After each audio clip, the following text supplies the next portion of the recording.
Uno de nuestros queridos lectores preguntaba por qué algunos sacerdotes no ofrecen la Eucaristía en las dos especies, el cuerpo y la sangre de Cristo.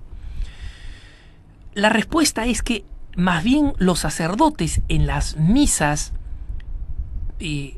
públicas, dominicales, parroquiales, no deberían de preferencia dar la comunión en las dos especies. Digo de preferencia. No hay ninguna norma que prohíba entregar la comunión en las dos especies, por el contrario. Pero nosotros no necesitamos recibir la comunión en las dos especies, por si acaso. El valor redentor de la Eucaristía no es como esos pegamentos que vienen en dos chisguetes, en dos pomitos, y hay que mezclarlos juntos para que funcionen. La plenitud de la redención está en el cuerpo y en la sangre de Jesús. Y por eso que a lo largo del Nuevo Testamento, no solamente de los Evangelios, sino a lo largo de las cartas de San Pablo o del Apocalipsis, por ejemplo, se habla indistintamente del poder del cuerpo o de la sangre de Jesucristo, porque en ambos y en cada uno está la plenitud de la presencia real de Jesús y la presencia salvadora. Por eso es que las personas que son celíacos, aquellos que tienen esta enfermedad, que tienen una alergia y de rechazo total a todo lo que contenga gluten, como por ejemplo la hostia, pueden recibir la comunión con la sangre y de esta manera recibir plenamente la Eucaristía del Señor, sin necesidad de comer el cuerpo del Señor. Obviamente, la razón por la cual la Iglesia, especialmente a partir del Papa Juan Pablo II, recomienda que la Eucaristía no se entregue en las dos especies en las misas masivas, es porque existen muchos motivos para que al final se terminen produciendo actos sacrílegos.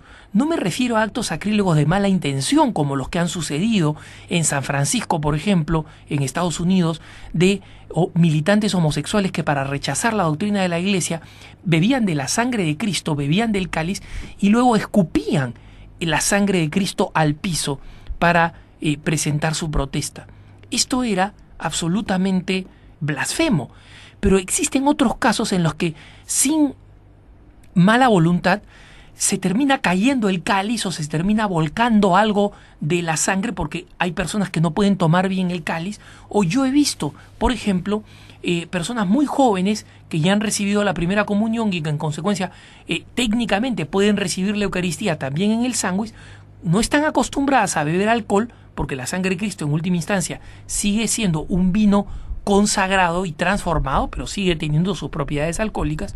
Estos niños comenzaban a toser y terminaban también expulsando la sangre de Cristo. Entonces, la Iglesia, a través de las normas eucarísticas, alienta a que de preferencia no se distribuya la sangre de Cristo en las misas masivas.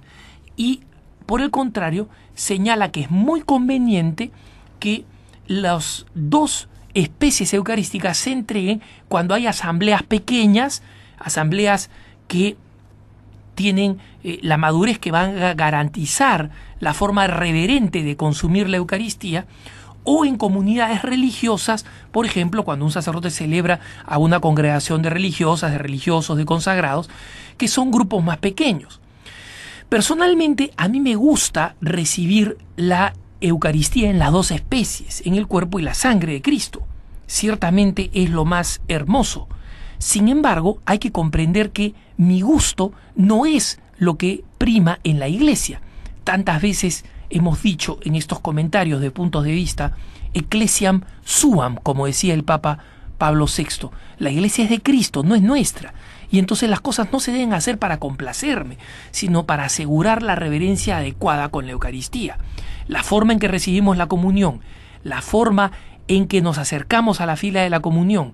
Si la recibimos en la mano, recordar que la Iglesia establece que la comunión se debe consumir si se recibe en las manos, frente al al altar, de preferencia frente al sacerdote, pero si eso interrumpe el flujo de la comunión, me puedo poner ligeramente a un costado y tomarlo. La comunión no se debe tomar dando la vuelta, caminando de regreso. Esa no es la forma de recibirla.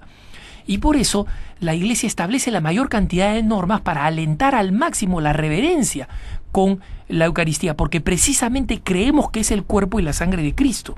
Y en consecuencia, nuestra actitud tiene que ser no que prime nuestro propio gusto, sino que se haga lo máximo posible, que los sacerdotes hagan lo máximo posible para asegurar la reverencia, el trato más adecuado, más santo, más digno para lo que es nuestro sacramento supremo de salvación, el cuerpo y la sangre del Señor Jesús. Que tengas un buen día.